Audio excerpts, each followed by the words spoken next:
चरणों में मेरा यथा योग्य दंडवत प्रणाम।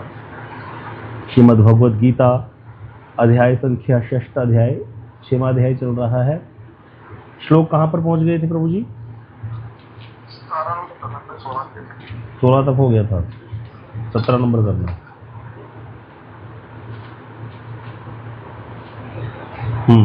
तो कल आया था, भगवान कहते थे जो बहुत ज़्यादा सोने वाला है, बहुत ज़्यादा खाने वाले का और बहुत अधिक क्या चेष्टा था वहाँ पर, ना ही अनाहारी का, बिल्कुल ही भोजन नहीं करने वाले का भी योग सिद्ध नहीं होता, सदा ही जागने वाले का भी सिद्ध नहीं होता, ज़्यादा सोने वाले का भी सिद्ध नहीं होता। तो इसी श्लोक के अनुरूप दूसरा श्लोक है कि किसका सिद्ध होता है फिर? यथा योग्य युक्त आहार विहारस्य युक्त चेष्टस्य कर्मसु युक्त स्वप्न अवबोधस्य योगो भवति दुःखः, कि इस प्रकार युक्त आहार विहार होगा जिसका, युक्त कर्म चेष्टा होगी जिसकी, यथा योग्य सोने वाला और यथा योग्य जागने वाला, ऐसे योगी जो है उसका कहते हैं क्या होगा, संसारी क्लेशों का जो है हरण करने वाला होगा योग। ये वाला योग जो है उसके संसारी क्लेशों को हरण कर लेगा। अब इसके अनुवाद में क्या कह रहे हैं? जिनके आहार अर्थात भोजन एवं विहार अर्थात गमन, युक्त अर्थात नियत हैं, उनके व्यवहारिक और परमार्थिक कृत्य समूह चेष्टा युक्त होते हैं। अगले यहाँ गुरुदेव की टीका पढ़ते हैं। आहार विहार में संयम नहीं रखने से नाना प्रकार की व्याधियां उपस्थित हो जाती हैं, जिनसे साधन में विघ्न पड़ता है। क्या क्या बताया गया यहाँ पर? उसी प्रकार नाना चिंताओं के कारण उद्विग्न और चंचल मन से भी साधन की सिद्धि नहीं होती। अब भाई व्यक्ति योग करने बैठ गया, ध्यान करने बैठ गया और मन में चंचलता है, उद्विग्न हुआ पड़ा है मन, तो क्या ही समाधि लगेगी, क्या साधन होगा? तो इसीलिए सुपाच्य अर्थात जो आराम से पच जाए ऐसा भोजन करना चाहिए, क्योंकि शरीर ही ठीक नहीं होगा तो बार बार तुम्हारा ध्यान भटकेगा। स्निग्ध और युक्त आहार करना ही साधकों के लिए कर्तव्य है। स्निग्ध हो, युक्त हो और जल्दी पच जाए। भक्ति साधकों के लिए श्री रूप गोस्वामी द्वारा रचित उपदेशामृत के उपदेश अवश्य पालनीय है। तो यहाँ पर गुरुदेव कह रहे हैं कि भाई ये सिर्फ योगियों के लिए ही है, इसको ऐसा मान करके छोड़ नहीं देना कि हम जो भी खाते रहेंगे, भक्त हम तो भक्ति करेंगे, भक्ति तो चित्त शुद्धि की अपेक्षा नहीं रखती। बिल्कुल सही बात है, भक्ति से अपने आप चित्त शुद्धि होगी, लेकिन भक्ति जब कोई व्यक्ति कर रहा है उसको भी रूप गोस्वामी पाद जी ने उपदेश दिए हैं, उसको पालन करना चाहिए, जिसमें कहा गया है मनोवेग, क्रोध वेग, जीवा वेग, उपस्थ वेग आदि का संयम करने वाला व्यक्ति ही यथार्थ रूप में साधन कर सकता है। इनके अतिरिक्त अत्याहार भी बोला रूप गोस्वामी ने कि अति आहार और प्रयास करना, भक्ति के प्रतिकूल कार्यों के लिए प्रयास युक्त लगे रहना, परजल्प करना, इधर उधर की बातें करते रहना, नियम आग्रह। नियम आग्रह कैसे होता है? दोनों प्रकार से नियम आग्रह किसको कहते हैं? जैसे नियम है कि भाई सुबह जल्दी उठ के कथा में आना चाहिए, कीर्तन करना चाहिए, मंगल आरती करनी चाहिए, और व्यक्ति करता नहीं है, कर सकता है लेकिन नहीं करता, ये नियम आग्रह कहलाएगा, नियम को तोड़ दिया। और एक और नियम आग्रह कहलाता है, वो क्या है कि भाई नियम कर रहा है अच्छे से पालन, और क्या हुआ कि किसी कारणवश बीमारी हो गई शरीर में, तो 2-3 दिन के लिए बुखार आ रहा है, अब उसमें भी उठ रहा है, हाँ उसमें भी उठ करके कर रहा है, जबकि बार बार गिर रहा है, उसको भी नियम आग्रह बोला जाता है। ये भी नहीं करना चाहिए भाई। जब तुम्हारा शरीर स्वस्थ नहीं है तो उतना करो जितना कर सकते हो। ज़्यादा करने से फिर क्या होगा? ज़्यादा भक्ति दिखाने की चेष्टा करेंगे, सारा कुछ बंद हो जाएगा। जैसे नियम है, जो दीक्षित वैष्णव है, जो हरिनाम करते हैं, अगर वो शौच इत्यादि करते हैं तो उनको स्नान करना चाहिए, सभी करते होंगे। लेकिन जिस दिन किसी को लूज मोशन हो जाए, अब वो उस समय भी करता रहे स्नान, तो शरीर से तो पहले ही सारी गर्मी निकल जाती है, ऊपर से ठंडा पानी ऊपर डाल रहा है, चाहे गर्म भी डाले तो उसके चांस बढ़ जाते हैं। कई बार तो मृत्यु भी हो सकती है ऐसे केस में, अगर बहुत ज़्यादा डायरिया हो जाए और व्यक्ति स्नान करता रहे बार बार, तो उस समय जो नियम है ये नहीं पालन करना पड़ेगा, उसमें नियम ना पालन करना ही भक्ति है। तो इस तरह से ये नियम आग्रह कहलाता है। असत्संग अर्थात मतलब नियम आग्रह में सब कुछ आ जाएगा। जैसे पुरुषोत्तम मास है, अब इसमें हम लोगों ने टमाटर भी छोड़ दिया और सरसों का तेल, लेकिन गृहस्थ में कोई व्यक्ति नहीं छोड़ पा रहा, लेकिन फिर भी कोशिश कर रहा है, मतलब कोशिश कर रहे हैं जैसे फिर भी फोर्सफुली जबरदस्ती कर रहा है, तो वो नियम आग्रह ही हो जाएगा। जब उसका हृदय तैयार ही नहीं है इस चीज़ के लिए और उसको जीवा की लालसा है खाने की इतनी ज़्यादा, अगर नहीं कर सकता तो ना करे, लेकिन वो कर भी रहा है और मन उसका टमाटर में घुस गया, फिर जाकर के सब्जी का टेस्ट नहीं आ रहा उसको, तो ये फिर उसका मन खराब हो जाएगा, माला भी क्या करेगा? ये नियम आग्रह कहलाएगा वहां पर। फिर उससे अच्छा खा के अपना भजन करता, क्योंकि ये जो नियम होते हैं विशेष नियम है ये, जो कि जैसा अधिकार, जैसे जैसे अधिकार बढ़ता है उस हिसाब से व्यक्ति को पालन करने चाहिए। अपने आप आएगा हृदय में जैसे भक्ति बढ़ेगी कि अब ये भोग त्याग करने हैं सारे। तो इसीलिए श्रील भक्तिवेदांत वामन गोसाई महाराज जी कहते थे सारे नियम मेरे लिए हैं। अब हम लोग तो बड़े खुश हो गए, चलो अच्छा है, गुरु जी ने बोल दिया नियम तो मैं पालन करूंगा, तुम लोग तो मौज करो। फिर आगे उन्होंने लाइन बोली सारे नियम मेरे लिए हैं और जो मुझसे प्रेम करते हैं उनके लिए भी है। तो अर्थात अब यहाँ पर सब कहेंगे नहीं हम तो गुरु जी से प्रेम करते हैं अपने, भी करते तो हैं, लेकिन जिसका वास्तविक गुरु जी से अटैचमेंट होगी ना वो अपने आप ही नियम पालन कर लेगा, उसको कोई चेष्टा नहीं करनी पड़ती नियम पालन करने के लिए, उसके अपने आप ही नियम सिद्ध होते हैं। क्योंकि जब गुरु वर्गों में श्रद्धा हो गई फिर क्या बाकी रह गया, हमारी तो श्रद्धा ही नहीं है अभी, इसलिए तो हम लोग गिरते हैं। जब गुरु वर्गों में श्रद्धा होगी, उनसे प्रेम हो गया, फिर तो अपने आप ही नियम पालन हो जाएंगे, अपने आप सारा कुछ अपने आप ही हो जाएगा। इसीलिए वो कहते थे सारे नियम मेरे लिए हैं, अगर तुम मुझसे प्रेम करते हो तो तुम्हारे लिए भी है। अब जिसका प्रेम नहीं हुआ तो धीरे धीरे हो जाएगा, कोई बात नहीं, भजन करो। और इस प्रकार की असत चेष्टा नहीं करनी चाहिए। अगला है असत मत, असत्संग करना।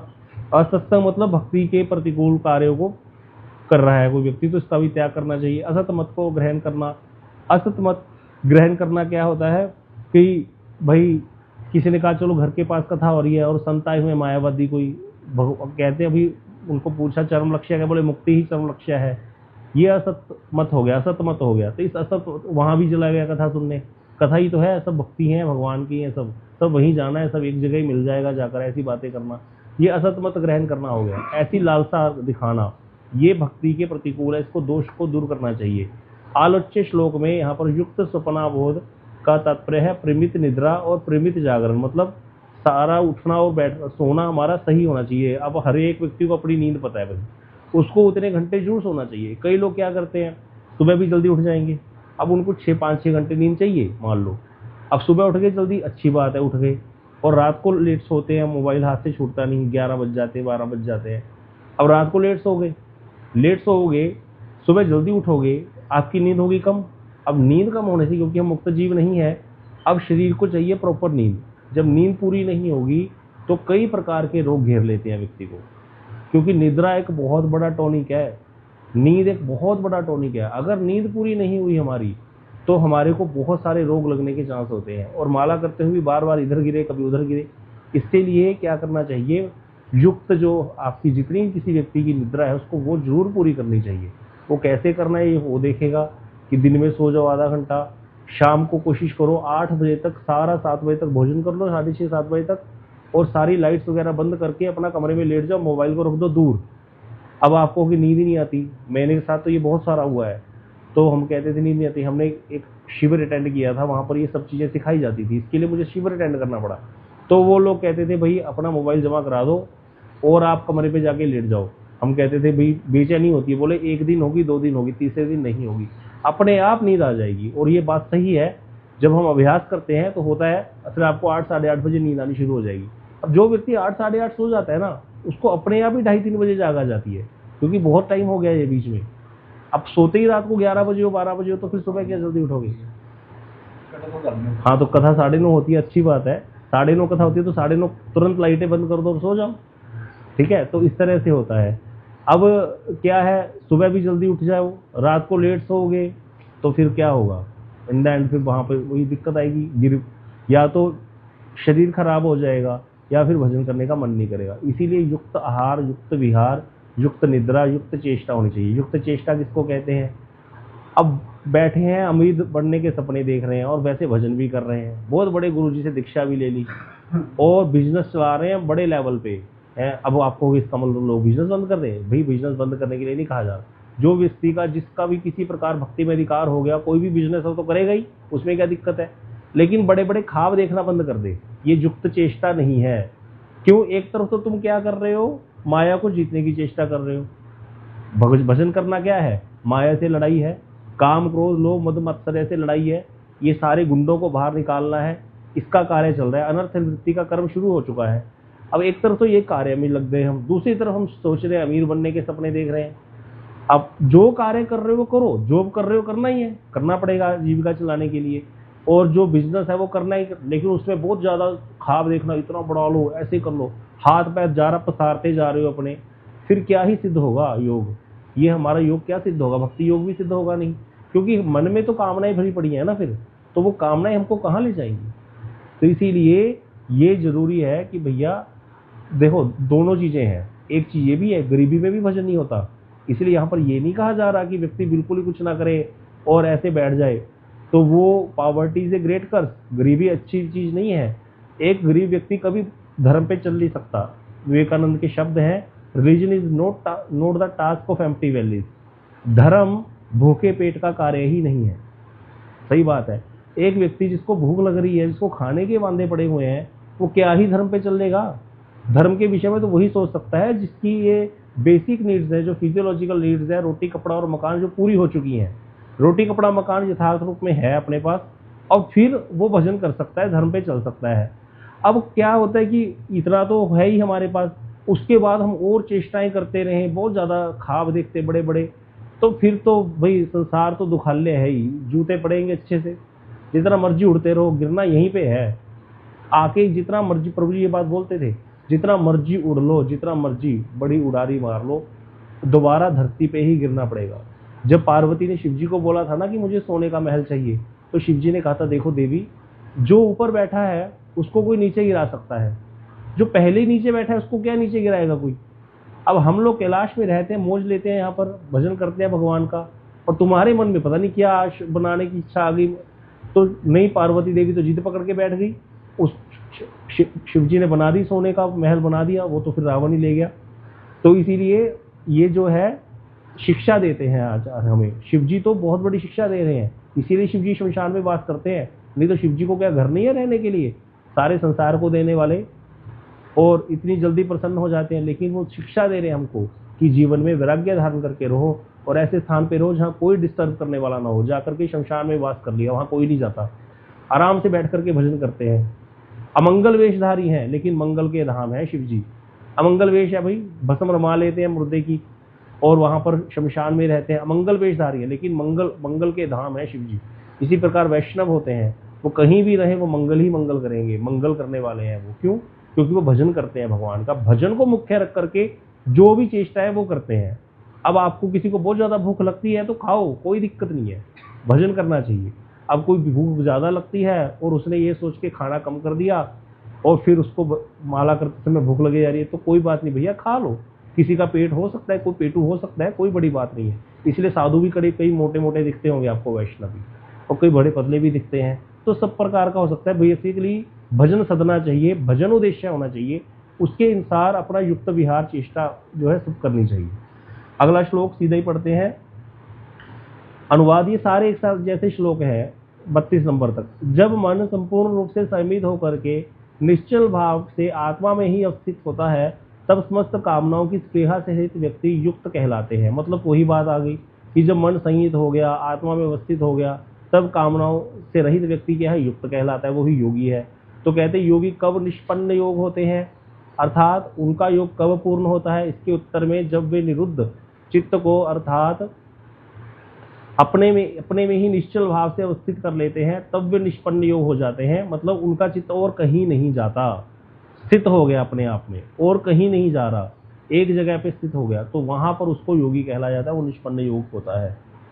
कहते कैसे होता है वो, फिर उसकी आगे बता रहे हैं, यथा दीपो निवातो नेंगते सोपमा स्मृता योगिनो यत चित्तस्य युंजतो योगमात्मनः।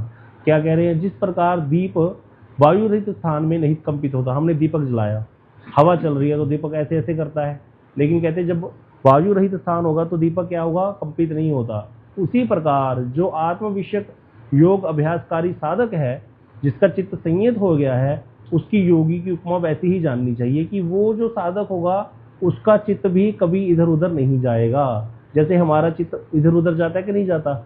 अभी सुबह सुबह हुई है, किसी को भूख भी लगनी शुरू हो गई होगी और विचार कर रहा होगा आज तो आलू के पराठे खाएंगे, या आज तो ये खाना है, फिर वो वाला कार्य करना है, फिर वहां जाना है, उससे पैसे लेने, उसको पैसे, तो ये चित्त चंचल हो रहा है। लेकिन वायु शून्य स्थान पे जैसे दीपक कंपित नहीं होता, उसी प्रकार जिसका मन संयत हो गया वैसे वाली स्थिति उसकी होती है, यहाँ पर ये बताया गया है। तो योगी की उपमा किसकी यत चित्तो योगी चित्त की उपमा किसके साथ दी गई है? दीपक के साथ। कौन सा दीपक? जो वायु रहित स्थान पर प्रज्वलित है। बस यही बता रहे हैं यहाँ पर। अगला श्लोक, ये अगला जो श्लोक है बहुत बड़ा श्लोक है। अब इसकी टीका हम छोड़ देंगे, इसकी टीका किसी को पढ़नी है पढ़ लेना, मेरे को तो समझ आई नहीं। अगर आप चाहोगे कुछ समझाना तो आपको समझा देंगे, वैसे समझ आ गई है, लेकिन बहुत बड़ा टॉपिक है, कुछ नहीं है यहाँ पर। मेनली यहाँ पर ये बताया गया है, पहले इसका अनुवाद कर देते हैं, फिर मैं आपको थोड़ा सा बता दूंगा। अगर किसी को विशेष रूप में चाहिए होगा तो हम दोबारा इसको ले लेंगे, इसकी टीका को। बहुत बड़ी टीका है। यहाँ पर कह रहे हैं कि जब योगी की अवस्था, मतलब समाधि की अवस्था किसको कहते हैं, बता रहे हैं जब क्या होगा, जिस अवस्था में चित्त क्या होगा, योग का अभ्यास करते करते संयत हो गया, विषय से विरक्त हो गया। अब उस जिस अवस्था में विशुद्ध चित्त द्वारा आत्मा का दर्शन करते करते आत्मा में ही संतुष्ट होते हैं। अब यहाँ पर वो कहाँ के लेवल तक पहुंच गया है? आत्मा के लेवल पर पहुंच गया, आत्मा में ही संतुष्ट हो गया। जिस अवस्था में वे केवल बुद्धि द्वारा ग्रहणीय इंद्रियातीत नित्य सुखों को अनुभव करते हैं। इंद्रियों से परे, इंद्रियातीत मतलब इंद्रियों से जो परे हैं, इंद्रियों से परे अर्थात इंद्रिया रूप और शब्द पे उलझी हुई हैं, तो उनसे परे जो है बुद्धि से ग्रहण होते हैं ना इंद्रियों के विषय। बुद्धि पूर्वक हम रूप देखते हैं, बुद्धि से हम आस्वादन करते हैं। तो कहते हैं जब इनसे परे जो नित्य सुख है, वो सुख कहाँ पर? वो आत्मा के अंदर ही है, उसको अनुभव करते हैं। जिस अवस्था में स्थित होकर के आत्म स्वरूप से भ्रष्ट नहीं होते हैं, मतलब आत्म स्वरूप से भ्रष्ट कभी नहीं होता है। एक बार वो उस लेवल पे पहुंच गया तो पहुंच गया। जिस लाभ को, आत्म सुख को, आत्मा के सुख की बात हो रही है यहाँ पर, प्राप्त कर अन्य लाभों को उससे अधिक नहीं मानते हैं। जो आत्मा में ही रमन करते हैं उनके लिए संसार का कोई लोभ उनको अपनी तरफ अट्रैक्ट नहीं कर सकता। और जिस अवस्था में अवस्थित होकर के भयानक दुख से भी अभिभूत नहीं होते हैं। ऐसी अवस्था होती है कि बड़ा सा बड़ा दुख भी आ जाए तो वो विचलित नहीं होते, क्योंकि शरीर संबंधी दुख होते हैं, वो आत्मा में अनुभव करते हैं सुख का। उस अवस्था को सुख दुख के संपर्क से रहित योग नाम से जानो। तो वो अवस्था क्या है? सुख और दुख के संपर्क से रहित है, वही योग कहलाती है। योगी उस योग का अभ्यास कहते कैसे करेगा? धैर्य युक्त चित्त के द्वारा करेगा। यहाँ पर ये इंपॉर्टेंट पॉइंट है कि भाई भक्तों को भी ये अवस्था चाहिए होती है कि ना सुख का फर्क पड़े ना दुख का फर्क पड़े। तो वो कैसे आएगा? इसीलिए रूप गोस्वामी जी ने श्लोक दिया, उत्साहत निश्चय धैर्य। धैर्य रखना पड़ेगा, धैर्य जरूरी है होना। देखो उत्साह होना चाहिए। गोस्वामी जी ने लिखा ना, कामी की भांति क्या होनी चाहिए? जैसे कामी को नारी प्रिय है वैसे मुझे राम जी प्रिय हो, वैसा वाला तो हमारे अंदर क्या होनी चाहिए? चेष्टा होनी चाहिए भगवान को प्राप्त करने की, साधन के प्रति उत्साह वैसा होना चाहिए। लेकिन लोभी प्रिय जिमि दाम, लोभी जी जैसा धैर्य होना चाहिए। कामी जब काम सुख भोग लेता है ना, उसके बाद उसको कोई मतलब नहीं रहता। लेकिन जो लोभी होता है तब उसकी स्पृहा नहीं रहती काम में, उस स्त्री में थोड़ी देर के लिए कह लो, 1 घंटा, 1 दिन, 2 दिन। लेकिन जो लोभी है वो कभी भी लोभ का त्याग नहीं करता होता। देखा होगा जिसने पैसा एक बार, जो लोभ किसी वस्तु के प्रति, दुकान के प्रति, मकान के प्रति, जो भी लोभ है, उसको जितना भी भोग करता है व्यक्ति, लोभ को बढ़ता जाता है। जैसे उसका लोभ, जैसे जैसे उसको आमदनी बढ़ती है या वो अपनी बैंक बैलेंस बढ़ाता है, तो कभी भी किसी भी पल के लिए ऐसे नहीं होता कि उसको उससे विरक्ति हो जाए। लोभ हर समय बढ़ता रहता है। इसीलिए कहा कि आतुरता तो मेरे अंदर कामी जैसी हो। और जो धैर्य है, लोभी के अंदर धैर्य बहुत होता है, तो इसीलिए धैर्य मेरे अंदर लोभी जैसा हो, लोभी प्रिय जिमि दाम, वैसे वाला। तो इसीलिए यहाँ पर यही बात कह रहे हैं, धैर्य होना बड़ा जरूरी है भक्ति में। कभी कभी बीच में भजन करते करते ऐसा समय भी आता है कि जहाँ पर भजन में मन नहीं लगता। कभी कभी बीच में शरीर खराब होता है। कभी कभी आधिदैविक, आधिभौतिक, आध्यात्मिकता बहुत ज़्यादा प्रबल हो जाते हैं किसी साधक पर, भजन करने वालों पर भी बहुत प्रकार के कष्ट आ जाते हैं। शारीरिक कष्ट आ जाता है, व्याधि आ जाती है कोई, और बुढ़ापा भी बहुत परेशान करता है। जैसे जैसे हम एज बढ़ती जाती है, कभी घुटनों का दर्द, किसी को आंखों की प्रॉब्लम, बीपी, शुगर, सब प्रकार के रोग हैं।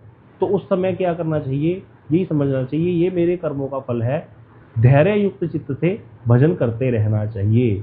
ये इंपॉर्टेंट है पॉइंट बहुत। इसकी आगे थोड़ी सी एक एग्जाम्पल दे करके भी समझाया गया है।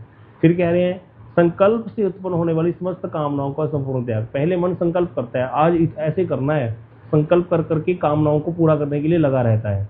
बड़ी गाड़ी लेनी है, फिर संकल्प कर लिया बड़ी गाड़ी लेनी है, फिर उसके लिए पैसा जुटाना शुरू करेगा, फिर पाप कर्म में प्रवृत्त हो जाएगा। तो इसीलिए संकल्प से जो कामना उत्पन्न होती है उसका त्याग करेगा योगी। मन के द्वारा सभी दिशाओं से इंद्रियों को संयत करेगा, मतलब जो जा रही है इंद्रियां इधर उधर दिशाओं में भाग रही हैं, वो मन के द्वारा उसको अपने वापस कंट्रोल करेगा। साधु शास्त्र के उपदेश अनुसार निश्चय पूर्वक क्या करेंगे? ये सारा कुछ करेंगे। साधु शास्त्र के उपदेश के अनुसार। धैर्य युक्त बुद्धि द्वारा मन को आत्मा में स्थित कर कर्मशय विरक्त होंगे और कुछ भी चिंता नहीं करेंगे। ऐसा ये योग ऐसे सिद्ध होगा। और जब सिद्ध हो जाएगा तो उससे पहले उसके बाद लक्षण बताया, फिर सिद्ध होने के बाद क्या होगा, वो आत्मा में ही सुख को प्राप्त करेगा।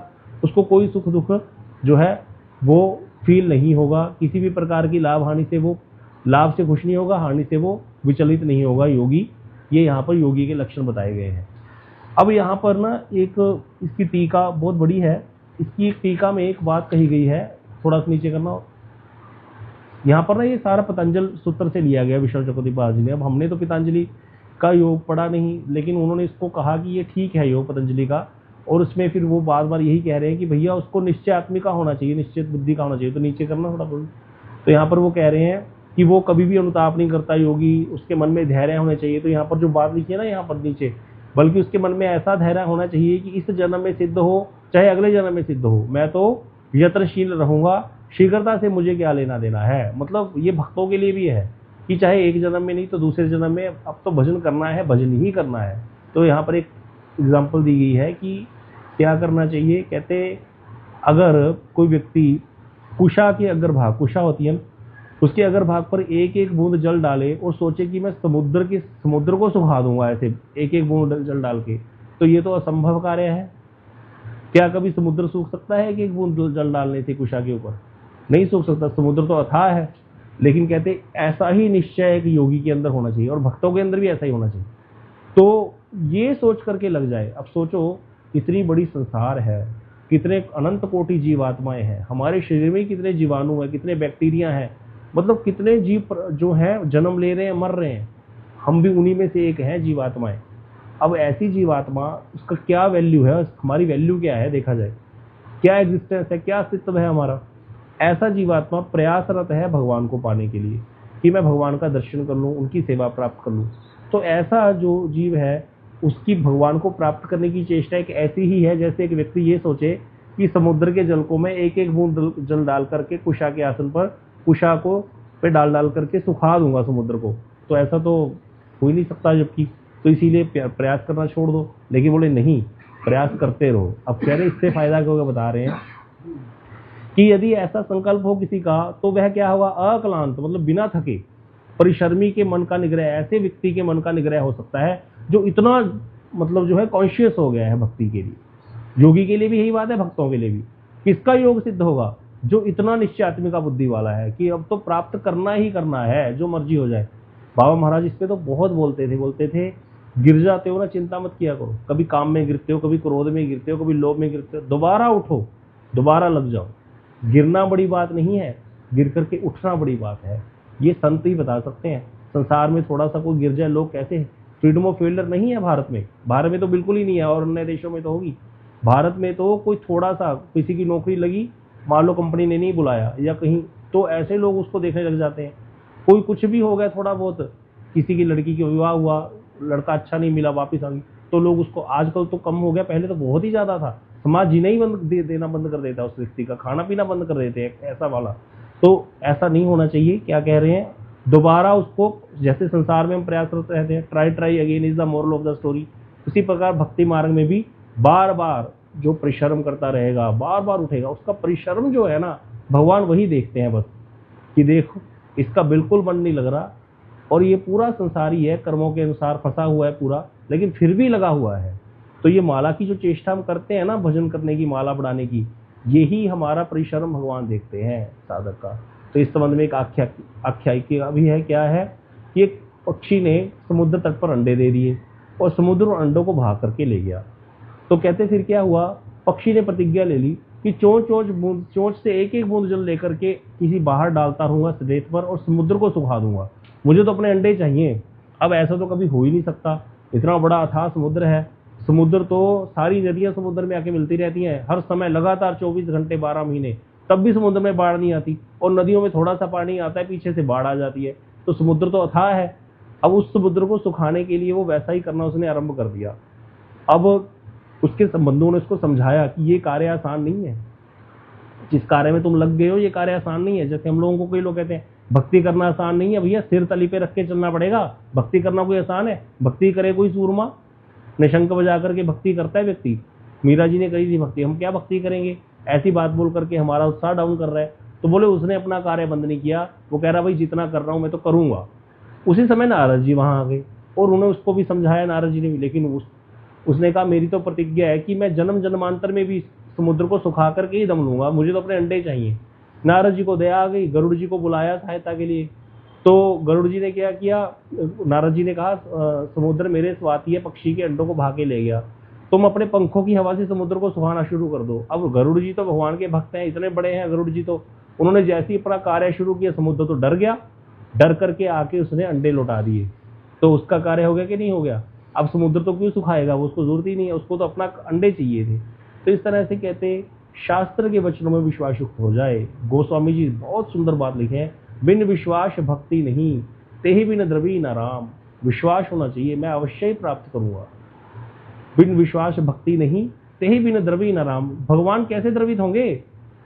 और राम कृपा बिन सपने हूं, जीवन लह विश्राम। बस भगवान एक बार हमको चुन ले, फिर तो अपने आप कार्य होता रहेगा। और एक चीज देखने वाली है, जिसको संसार के भोग नहीं प्राप्त हो रहे ना, चेष्टा कर रहा है और भजन भी कर रहा है और संसार के कार्यों में अभिनिवेश कर रहा है, लेकिन जैसे बिजनेस शुरू किया बिजनेस में घाटा हो गया है, कुछ भी कर रहा है, उसको समझना चाहिए भगवान ने मुझे चुन लिया, बस अब मेरा ऑपरेशन करके ही छोड़ेंगे। क्योंकि कृष्ण जिसको पकड़ लेना उसको तो अच्छे से धो देते हैं फिर। तो उसको यही समझना चाहिए कि मेरे को तो हृदय, एक बहुत सुंदर पद है गोस्वामी जी का, जाको हरि दृढ़ करी अंग करी। जिसको हरि ने दृढ़ पूर्वक पकड़ लिया, अब वो कहे कि मुझे स्त्री चाहिए, ठाकुर जी वही रास्ता बंद करेंगे पहले उसका। अब जितना मर्जी चेष्टा कर ले उसको स्त्री संगम नहीं मिलेगा, कुछ मर्जी कर ले। अब बताओ क्या ही मन जाएगा विषयों में, जब भगवान ने ऊपर से सप्लाई बंद कर दी। क्योंकि भगवान के द्वारा ही तो, जब ऊपर से एलो होता है तभी होता है ना सारा कुछ, तो फिर हमारे कर्म आ जाते हैं बीच में, तो कर्मों पे रोक लगा देते हैं वो, ना अच्छे का फल ना बुरे का फल, जो होगा हम देखेंगे तुमको क्या चाहिए, ऐसा वाला। तो जब ये ठाकुर जी हमको चुन लेंगे ना, और ये किसको पता चलेगा कि मुझे चुना हुआ है, जिसको जो वो इच्छा करता है अगर नहीं पूरी हो रही ना, तो मतलब और भजन भी कर रहा है तो समझ लो उसको भगवान ने चुन रखा है, उसको गुरु वैष्णव ने चुन रखा है। और जिसको भोग चाहिए हाँ उसको भोग मिल रहा हो। अब इसके फिर कई प्रकार के आंसर हैं, इसके कई प्रकार के आंसर ऐसे हैं कि भाई हो सकता है कि उसके कर्मों के कारण पिछले उसको मिलना ही था इसीलिए मिलेगा। और अगर उसका भजन सही तरीके से चले जा रहा है बढ़िया तरीके से, और वो भोग में लिप्त नहीं हो रहा, तो वो भोग उसको कोई हानि नहीं कर रहे, तो फिर कोई दोष नहीं है। ऐसी अवस्था भी होती है किसी किसी। और कई बार क्या होता है, भोग मिल रहे हैं, हम भोग अच्छा कर रहे हैं, भोग मिल भी रहे हैं, उसका अर्थ ये भी हो सकता है कि हमारी सुकृति युक्त उत्थान अर्थ हो ये कि हम जो भजन कर रहे हैं वो सारा इसी में जा रहा हो, फिर हमें भजन का मुख्य फल कृष्ण प्रेम नहीं मिलेगा, ये भोग मिलते रहेंगे और यही बस प्राप्त करके भक्ति का फल इतना ही मान लिया और इसी में लगा रहा, और ज़्यादा लग रहा है और ज़्यादा प्राप्त कर रहा है। तो सबसे बढ़िया तो वही है जिसको ठाकुर जी चुन लें और उसके अनुसार उसको वो करे। ठाकुर जी कैसे चुनते हैं, वो हमारा साधन भजन देख करके ही करते हैं या गुरु वर्गों की कृपा से होता है। इसीलिए क्या करना चाहिए, बस इस सारे में हमारे हाथ में कुछ नहीं है। ये सारी बातें जो हम डिस्कस कर रहे हैं, हमारे हाथ में क्या है समझो, हमारे हाथ में है हम अपने संस्कार ना खराब होने दें। सबसे बड़ी वस्तु है संस्कार, इस पे प्रभु जी बहुत जोर देते हैं, बहुत ज़्यादा जोर। बोले अपने संस्कार मत खराब होने दो तुम।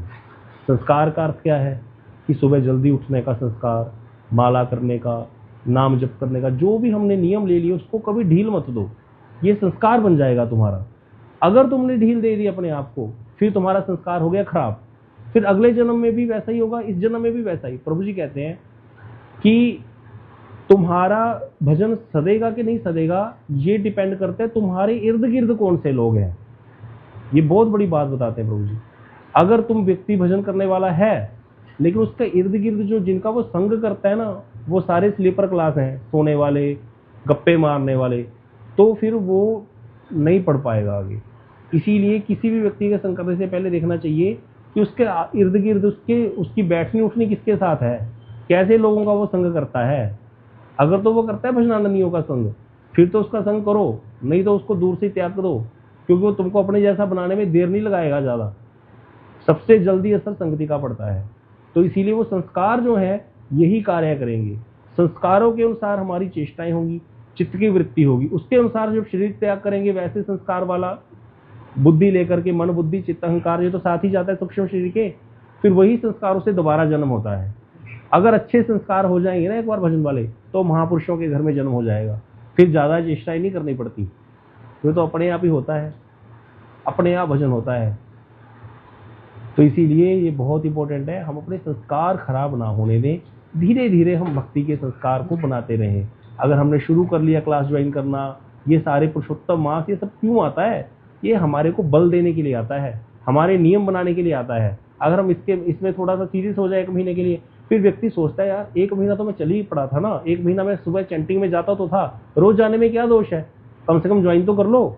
इस प्रकार धीरे धीरे धीरे धीरे लग गया कि नहीं लग गया? वैसे तो कभी लग ही नहीं पाएगा, संसारी तो हम है ही, गिरे हुए तो हम है ही, उठना बड़ी बात है। तो इस तरह से यहाँ पर यही सारी चीजें बता रही हैं, ये जो इंपॉर्टेंट है श्लोक, इसीलिए इसको अच्छे से आप इसको पढ़ना और कुछ समझना, और इसमें और जो चीजें बताई गई हैं थोड़ी गूढ़ है वो मैं भी पढ़ूंगा इसको। तो यहाँ पर इंपॉर्टेंट है, योगी के लिए बताया गया, भक्तों के लिए भी ऐसा ही है।